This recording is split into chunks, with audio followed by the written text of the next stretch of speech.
Hello everyone, and today we're going to look at Stronghold Warlords. For those who played the Stronghold games before, they will notice that Warlords game are the latest incarnation in a popular castle building strategy franchise is a little different. Gone are the bland beach settings, replaced by a stunning and more vibrant building dating back to the 3rd century China. Are you interested enough already? So let's begin. There is also a brand new way of conquering enemies and using your power to gain influences, favors and resources through the Warlord system. Stronghold Warlord draws the strategies to the franchise, changes the settings, then adds a new functionality and units to create a truly immersive game that offers several different ways to play.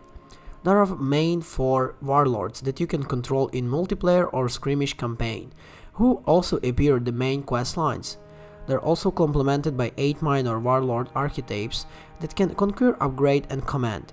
The 4 historical figures that Pan, Qin Hui Hong, Genghis Khan and Toyotomi Hideyoshi, well, I'm really sorry if I mistakenly said some name wrong, but each of the warlords have their own campaign based on the real-life battles. There are also 5th economic campaign led by the scribe.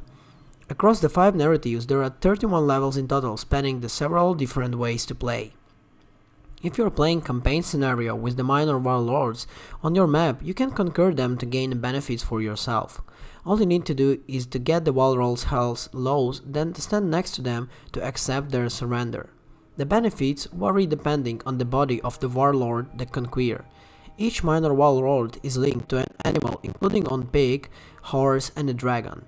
On its force, checking what each offers as supports, including the sending food, resources and even military reinforcements.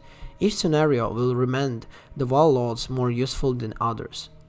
This adds a different element to the gameplay, and due to the fact that it isn't presented in every scenario, it adds the variations to the warlords you encounter. It stays feeling unique and interesting. The campaign ranges from scenarios that involves you surviving in a limited resources to those that require building massive structures, varied defending and thrived communities. Alternately, some require you simply to command an army and well achieve a specific object. For those who enjoy the strategy element of the game, as well as the combat, the economic campaign is a highlight.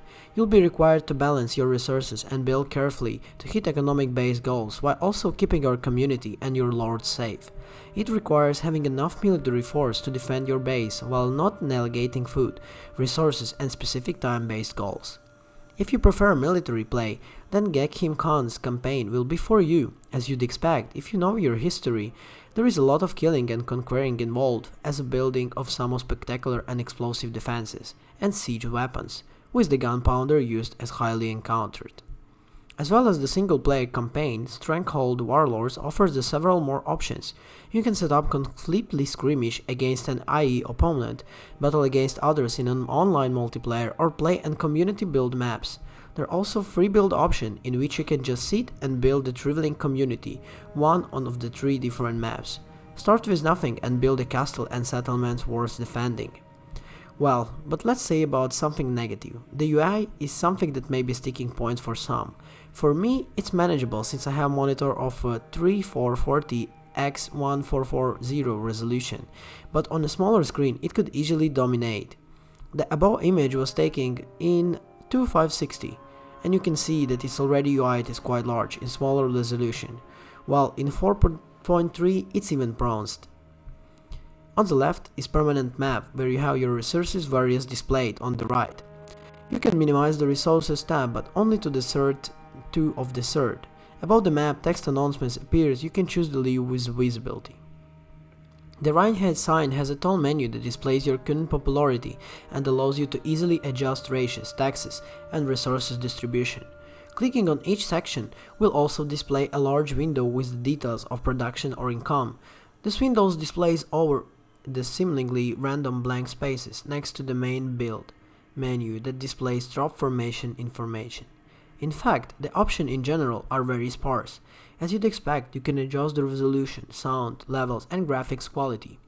This includes an option to minimize the flasher effects, which are, let's say, appreciated as someone who is light sensitive at times.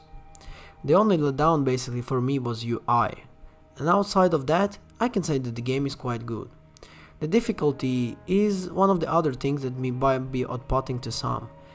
I was playing on easy mode person for various reasons, but even then I had to restart several scenarios because it took few tries to get the resources and military balance correct. There are different difficulty levels, but if you are new to the franchise or take a whole level to get your head around, the new home units and merchandise walking curve may feel steep. However, if you stick to it, and then you'll find out it's all worth it. Also, if it gets too much, just hit a free build mode and explore new troops, defenses and mechanics in far more relaxing environment.